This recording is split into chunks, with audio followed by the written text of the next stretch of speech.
الجزائر أيضاً انضمت للعثمانيين في عام 1520، بينما المغرب لم ترتبط بالعثمانيين. انضمت ليبيا عام 1551 وتونس عام 1574. فلنفترض مثلا أننا جهزنا جيشا بريا، فكيف سنصل؟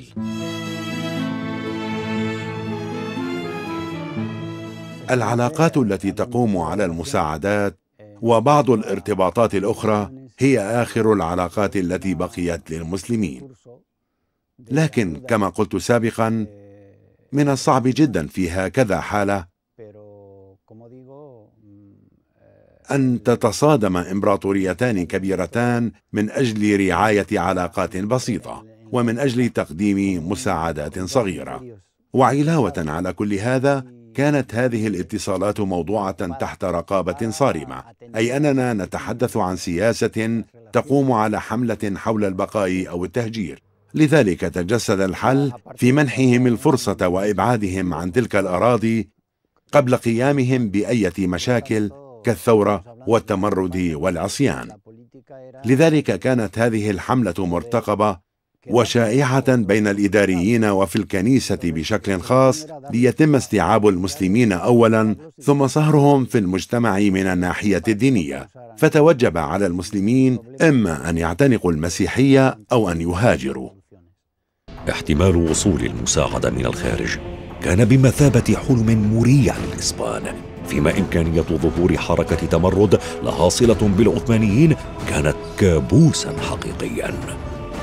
تابع العثمانيون باستمرار تطورات بلاد الأندلس مع إهمال مستوى التوازن في القوى العسكرية، لأن حرب الهيمنة على المتوسط كانت تدور بين أكبر إمبراطوريتين آنذاك، العثمانية والإسبانية.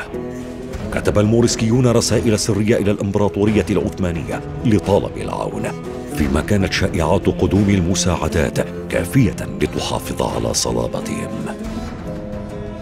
قام 5 من شجعان الشباب الأندلسيين بالنزول على الشاطئ السفلي، واستولوا على مركب صيد ورفعوا الشراع وأبحروا إلى الجزائر. استمعت إلى روايتهم وقمت على الفور بتعيين الديلي محمد قبطانا على 36 سفينة وأرسلتها إلى غرناطة. اقتربت السفن من أسفل جبل غرناطة وتم إجلاء الأندلسيين ليصبح عدد الأندلسيين في الجزائر 80,000.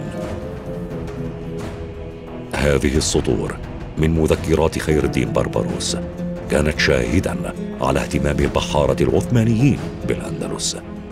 ساهم المتطوعون الأندلسيون في النضال ضد الإسبان مع الأخوين بربروس الذين اشتدت سواعدهم في المغرب، فقد اتخذ الأندلسيون موقفا حازما بطرد الإسبان من الجزائر وتونس، وناضلوا بضراوة ضدهم.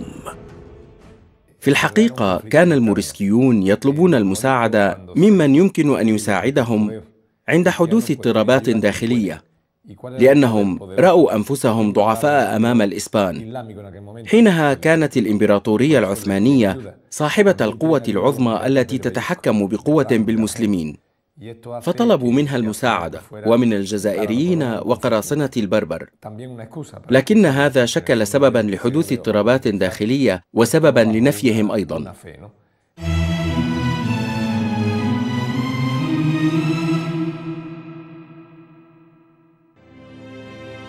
ساعدت الأندلس العثمانيين رغم عدم مساعدة العثمانيين للأندلس. استمر الموريسكيون في طلب العون من زعماء المغرب والعثمانيين سرا، وهم يتأهبون لإشعال نار التمرد الكبير. هذه هي الرسالة السرية التي أرسلها الموريسكيون إلى السلطان سليمان القانوني، وهي شهادة تاريخية حزينة لطالب مساعدة العثمانيين.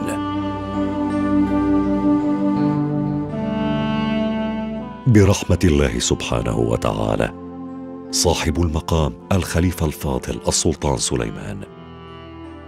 نحن 50 زعيما نمثل 364 ألف مسلم من الفقراء والأيتام والمساكين المقيمين في غرناطة ومناطق أخرى من شبه جزيرة الأندلس. نشكو إليكم أيها الملك المبجل، ونحن نبكي من شدة الآلام والصعوبات التي نعاني منها. ونتمنى أن تساعدونا. إنهم يرون أن كل أنواع العذاب والضغوطات تليق بنا، لأننا حافظنا على ديننا وأبينا دين عدونا. إنهم يلقون بنا في النار ويحرقوننا. إن وزيركم خير الدين الذي يجاهد في سبيل الله ويلحق بالكافرين هزيمة نكراء دائما معنا ومع الشعب المغربي. طلبنا العون منه فجاء وأنقذنا، وأنقذ العديد من الأندلسيين الذين وقعوا في أيدي الكفار. عندما سمع الكفار بهذا حاولوا بالقوة وبالطرق السياسية أن يمنعونا من مغادرة الأندلس، لذا اجتمعنا فيما بيننا واتخذنا بعض القرارات، ورأينا من الأنسب أن نعرضها عليكم. إن كان هناك من يساعدنا فسيكون ذاك الشخص الوحيد، مجاهد الإسلام خير الدين باشا. لذلك نرجو أن ترسله إلينا وإلى الجزائر، لأنه سوف ينقذنا من أيدي الكفار ويحقق النصر. إنها الرسالة التي عكست آلام وآمال وصمود شعب لا حول له ولا قوة، فيما بقيت الأندلس صامدة تقاوم. الدولة العثمانية لم تفكر بضرب إسبانيا وهي في حرب ضدها في المتوسط وشمال إفريقيا، وضد الهابسبورغ في أوروبا، وضد البرتغال في المحيط، وضد إيران، وضد روسيا في الشمال. لكن الأندلس كانت تغلي من أجل مسلميها وتستعد لخوض تمرد كبير. ما إن جاء عام 1568 حتى لمع بريق الأمل الأخير بالنسبة للموريسكيين، وأوشكت نار التمرد على الاشتعال.